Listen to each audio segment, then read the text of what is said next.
ইচড় চিংড়ি তো অনেক খেয়েছেন, তবে একবার ইচড় দিয়ে এই পকোড়া তৈরি করে খেয়ে দেখুন। খেয়ে কেউ বুঝতেই পারবে না এটা ইচড় দিয়ে তৈরি। এতটাই টেস্টি হয় এই ইচড়ের পকোড়া।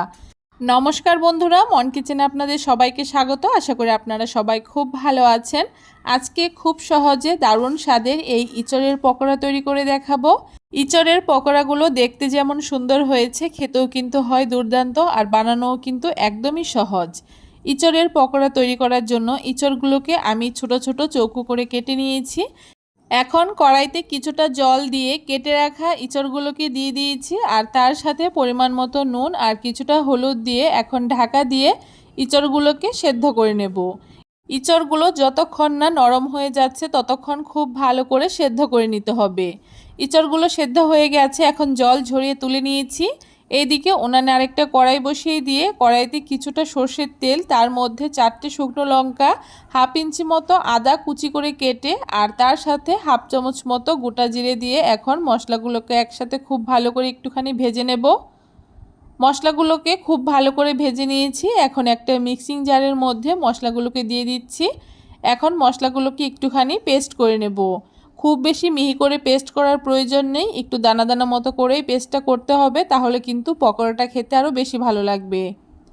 মশলাটা পেস্ট করে নেওয়া হয়ে গেছে। এখন সেদ্ধ করা ইচড়ের মধ্যে আমি মশলাটাকে দিয়ে দিচ্ছি, আর তার সাথে এখানে আমি 3 চামচ বেসন দিয়ে দিচ্ছি, আর 2 চামচ কর্নফ্লাওয়ার দিয়ে দিচ্ছি। কর্নফ্লাওয়ারটা দেওয়ার কারণে পকোড়াগুলো কিন্তু একদম মুচমুচে হবে। অবশ্যই কর্নফ্লাওয়ার কিংবা চালের গুঁড়োটা ব্যবহার করবেন। আর তার সাথে পরিমাণ মতো নুন, হলুদ, কয়েকটা কারি পাতা কুচি করে দিয়ে দিয়েছি, আর তার সাথে কিছুটা কসুরি মেথি দিয়ে দিয়েছি।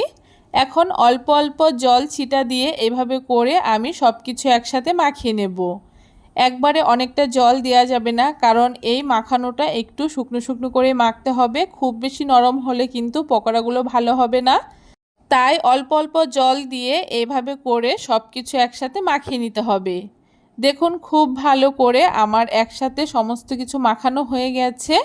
আর এখন পকোড়াগুলোকে ভেজে নেব। তার জন্য কড়াইতে পরিমাণ মতো তেল দিয়ে দিয়েছি। তেলটাকে গরম করে নেওয়ার পরে এক এক করে আমি পকোড়াগুলোকে তেলের মধ্যে ছেড়ে দিচ্ছি। পকোড়াগুলো দেওয়ার পরে উনানের আঁচটাকে কিন্তু একদম মিডিয়ামে রাখতে হবে। মিডিয়াম টু লোতে রেখে একটু সময় নিয়ে পকোড়াগুলোকে ভেজে নিতে হবে, তাহলেই কিন্তু পকোড়াগুলো একদম মুচমুচে হবে। যদি হাই ফ্লেমে পকোড়াগুলোকে ভাজি সেক্ষেত্রে কিন্তু উপরটা কালার হয়ে যাবে, পকোড়াগুলো একদম মুচমুচে হবে না।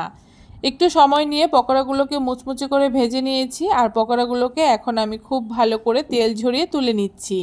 সবগুলো পকোড়া এখানে আমার ভেজে নেওয়া হয়ে গেছে, আর একটা পকোড়া আমি আপনাদেরকে ভেঙে দেখাচ্ছি এটা কতটা মুচমুচে হয়েছে আর ভেতরটা কত সুন্দর সেদ্ধ হয়েছে।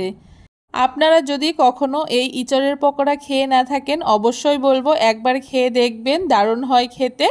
আর কেমন লাগলো আজকে খুব সহজ এই ইচড়ের পকোড়া রেসিপি অবশ্যই জানাবেন। ভিডিওটা ভালো লাগলে সবার সাথে শেয়ার করে দেবেন।